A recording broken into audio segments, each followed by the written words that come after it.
Hey guys, so this is the second video of graphing motion, and so what do we have? I'm going to do number 5, I decided. And so we have Tiffany starting 2 meters past the attendance office, jogs towards the cafeteria at 1.5 meters per second for 2 seconds in order to catch her friend. Mr. Copeland asks her to slow down, and so she kept going, but she slowed down to a speed of 0.5 meters per second. And she did that for 4 more seconds. She then realized that she had to go back to the office, and she turned around and went back for 7 more seconds. So, if you notice, the biggest difference between this one and the one we just did, or the biggest difference between the number 4, 5, and 6 as opposed to 1, 2, and 3, is that we are giving you the velocities instead of, for instance, the one we just did, we gave you the positions. So we said that, you know, going up the mountain you travel a certain distance. Well, here we're saying, well, we're traveling a certain speed. And we want to graph both the position and the velocity versus time graphs. Alrighty? And so for this one, actually, first let's go ahead and draw a picture. Drawing a picture is probably going to be helpful in this case. So we'll just use orange paper here. And so what do we have? Just a real rough sketch. We have Tiffany. And here's Tiffany.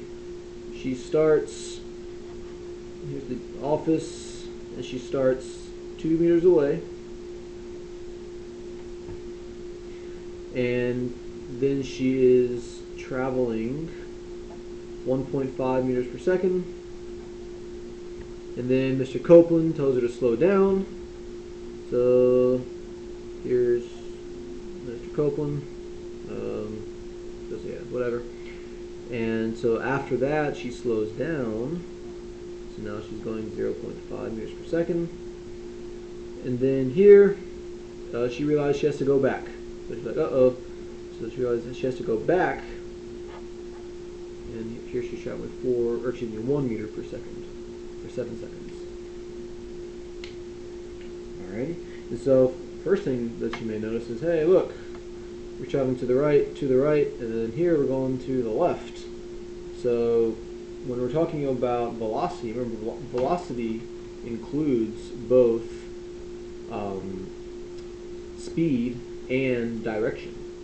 So we can say, well, going to the right, typically on a number line, the right is positive and the left is negative. So going to the right here, this is going to be a positive 1.5 meter per second speed, positive 0.5. But then going back, it might be prudent to say this is negative 1, since she is going backwards. So while her speed is 1, she's going 1 in the other direction to which she was traveling, and so we signify that with a negative 1. Right? So we want to graph these. Graphing the velocity is actually going to be really easy in this case. So we'll go ahead and start time and velocity. So what number are we looking at? 0.5, 1, 1.5. So we can actually use a pretty small scale here.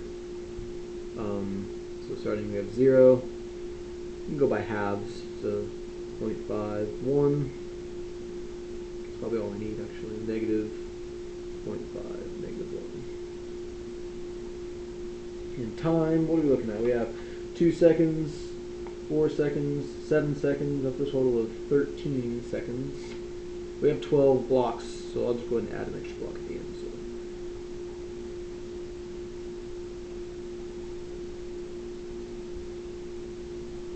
And 13, why not? And so what do we have? So again, the velocities are really easy. So first off, she's going 1.5 meters per second. She does that for 2 seconds. So her speed is 1.5 for 2 seconds. So she's still going at a constant speed. So it's still going to be very, very straight, very block-like, like the one we did earlier. We know it was very straight and disjointed. For now, then she slows down, but she's still going in the same direction. So she slows down to 0.5, and she does that for 4 seconds. So for the next 4 seconds, she's doing that. And then she was like, uh-oh, got to go back. So she's traveled at a speed, which we said was negative 1 for 7 seconds. So negative 1 1, 2, 3, oops, 4, 5, 6, 7. That's a little messy, sorry about that. So speed was 1.5, and she slowed down, and then she went backwards. She didn't necessarily run backwards, but she went in the opposite direction. She's losing position now, and that is negative speed. Alrighty. Now for the position is a little bit trickier than the last one, because we didn't just give it to you. So you kind of have to figure out some positions. So first off, we know that she starts, and this is actually an important detail, her initial position, because she's starting 2 meters past the attendance office.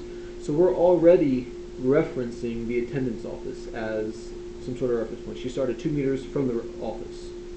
So it would make sense to say, okay, well, the office is going to be position equals 0, and she's starting 2 meters to the right. So her initial position is positive 2.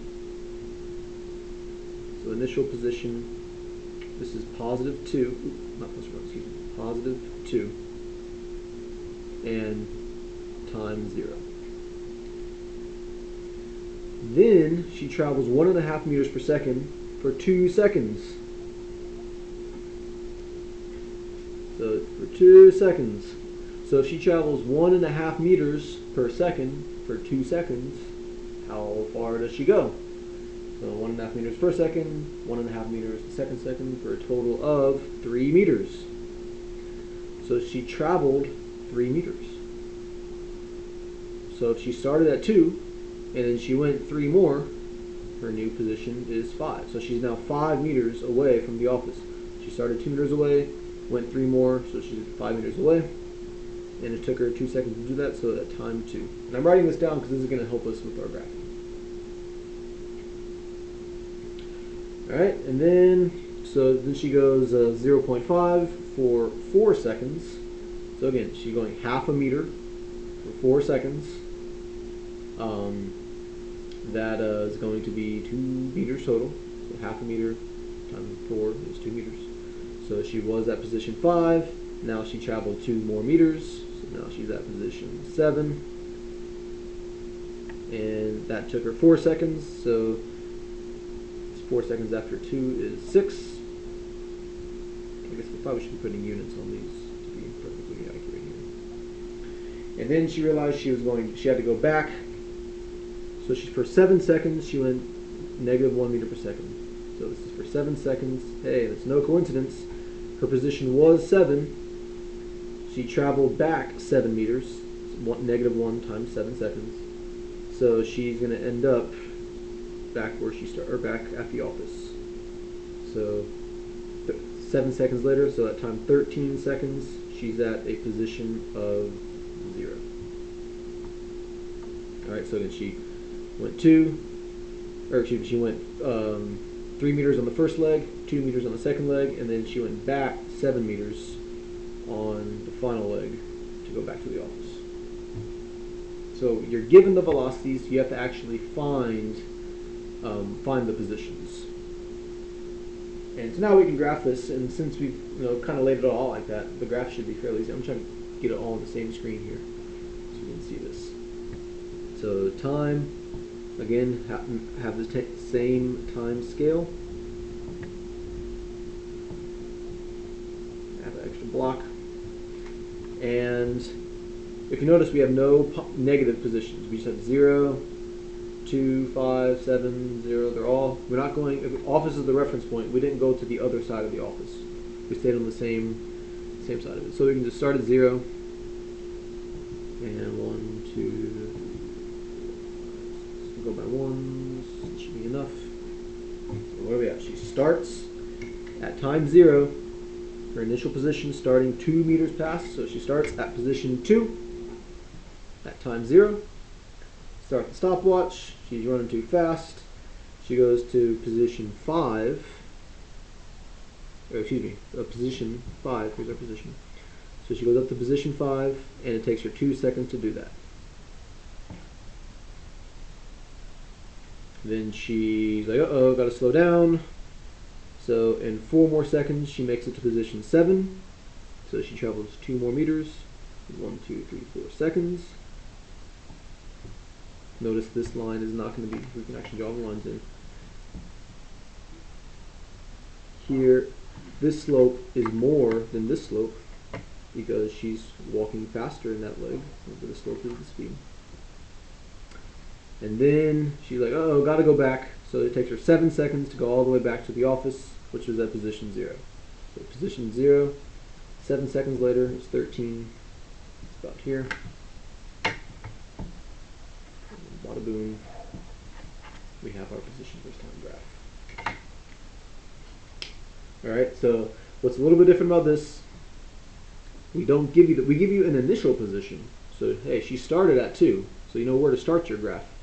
And then from there, you have to determine, how far does she travel during this segment? How far does she travel during this segment? And add, add those on to the initial position to say, okay, well, she was 2 meters away. Well, then she walked 3, so now she's 5 meters away, and it took her 2 seconds to do that. And then, 4 seconds later, she got to walk another 2 meters, and then back down and whatnot. Notice, again, the slopes of these lines are still, represented in this velocity curve. So the slope here, we're going up 1, 2, 3 over 2. 3 divided by 2 is 1.5. Here we're going up 2 over 4. So the slope is 2 over 4, 1/2. Second segment, slope is, or the velocity is 1/2. And then here, slope is, we're going over 7 and down 7, so the slope is -1, and our slope is -1. So everything matches up very nicely. You still have these straight, constant velocity lines with this sort of disjointed, blocked velocity curve that represents constant velocity. So hopefully, so number 4, number 4, number 6 are very similar to this, where you need to, it's giving you velocity, and you need to actually plot and determine the positions over the time like that. So again, I hope this video is helpful to you, since that's what I'm here to do. So enjoy, and if you have any questions, remember you can always come ask me, and good luck.